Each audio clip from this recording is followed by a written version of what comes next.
अस्सलामुअलैकुम दोस्तों। आज की वीडियो में हम कुरान करीम की दूसरी सूरह अल बकरा की पहली 33 आयतों का सरल अर्थ और संदेश समझेंगे। आयत 1। सूरह की शुरुआत अलिफ लाम मीम जैसे हुरूफ मुक़त्ताआत से होती है। इन अक्षरों का वास्तविक अर्थ केवल अल्लाह ही जानता है। इससे हमें ये सीख मिलती है कि कुरान में कुछ बातें ऐसी हैं जिनका पूरा ज्ञान केवल अल्लाह के पास है। आयत 2। इस आयत में कहा गया है कि ये किताब यानी कुरान ऐसी किताब है जिसमें कोई शक नहीं है। ये उन लोगों के लिए मार्गदर्शन है जो अल्लाह से डरते हैं और जीवन में सही रास्ता अपनाना चाहते हैं। आयत 3। मुत्तकी लोग वे हैं जो गैब यानी अनदेखी चीज़ों पर ईमान रखते हैं, नमाज कायम करते हैं और अल्लाह ने जो उन्हें दिया है उसमें से ज़रूरतमंदों पर खर्च करते हैं। यानी सच्चा ईमान केवल दिल में नहीं बल्कि कर्मों में भी दिखाई देता है। आयत 4। इस आयत में बताया गया है कि सच्चे ईमान वाले लोग उस किताब पर भी ईमान रखते हैं जो प्रॉफिट मोहम्मद पर उतरी और उन किताबों पर भी जो पहले नबियों पर उतरी थीं। साथ ही वे आखिरत यानी परलोक पर पूरा विश्वास रखते हैं। आयत 5। ऐसे लोग अपने रब की हिदायत पर होते हैं और वही वास्तव में सफल होने वाले हैं। यानी दुनिया और आखिरत दोनों में सफलता उन्हीं को मिलेगी जो अल्लाह की बताई राह पर चलेंगे। आयत 6। इस आयत में उन लोगों का जिक्र है जो सत्य को जानकर भी इनकार करते हैं। उनके लिए चेतावनी देना या न देना बराबर है, क्योंकि उन्होंने पहले ही सच्चाई को स्वीकार करने से इनकार कर दिया है। आयत 7। यहाँ बताया गया है कि ऐसे लोगों के दिलों, कानों और आंखों पर मानो मोहर लग गई है, यानी वे सच्चाई को देख और सुन नहीं पाते और उनके लिए बड़ा दंड तय है।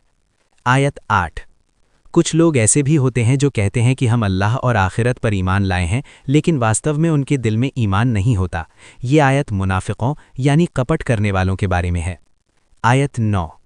ऐसे लोग सोचते हैं कि वे अल्लाह और ईमान वालों को धोखा दे रहे हैं, लेकिन वास्तव में वे खुद को ही धोखा देते हैं। आयत 10। उनके दिलों में बीमारी है यानी नफ़रत और कपट, इसी कारण अल्लाह उनकी बीमारी को बढ़ा देता है और उनके लिए दर्दनाक सज़ा है। आयत 11। जब उनसे कहा जाता है कि धरती में फसाद मत फैलाओ तो वो कहते हैं कि हम तो सुधार करने वाले हैं। आयत 12। लेकिन कुरान कहता है कि वास्तव में वही लोग फसाद फैलाने वाले हैं, लेकिन उन्हें इसका एहसास नहीं होता। आयत 13।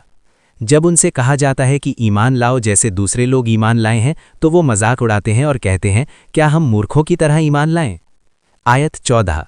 जब वे ईमान वालों से मिलते हैं तो कहते हैं हम ईमान वाले हैं, और जब अपने साथियों के पास जाते हैं तो कहते हैं हम तो सिर्फ मजाक कर रहे थे। आयत 15। अल्लाह बताता है कि वास्तव में वही लोग मजाक का शिकार बनेंगे और अल्लाह उन्हें उनकी गुमराही में भटकने देता है। आयत 16। उन्होंने हिदायत के बदले गुमराही खरीद ली, इसलिए उनका व्यापार लाभदायक नहीं रहा। आयत 17। उनकी स्थिति उस व्यक्ति जैसी है जिसने आग जलाई, लेकिन जब चारों तरफ रोशनी हुई तो अचानक अंधेरा हो गया। आयत 18।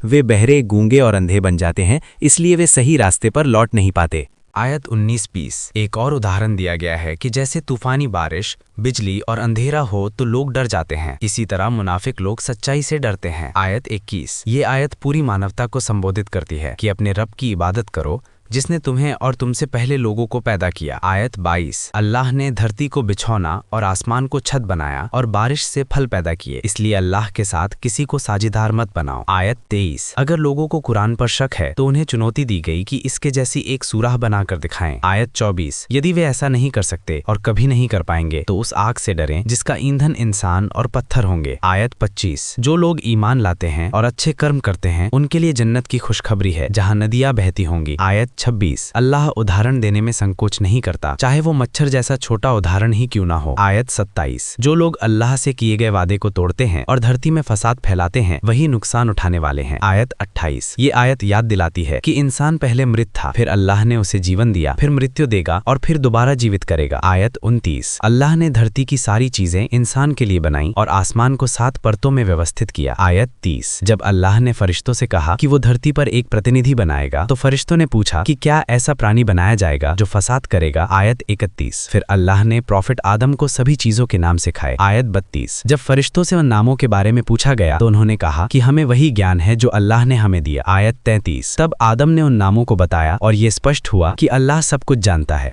आज हमने कुरान के अल बकरा के 1 से लेकर 33 आयत के बारे में जाना। अगले वीडियो में हम बाकी के आयत के बारे में जानेंगे। तो ऐसे ही वीडियो के लिए हमारे चैनल को सब्सक्राइब करें और वीडियो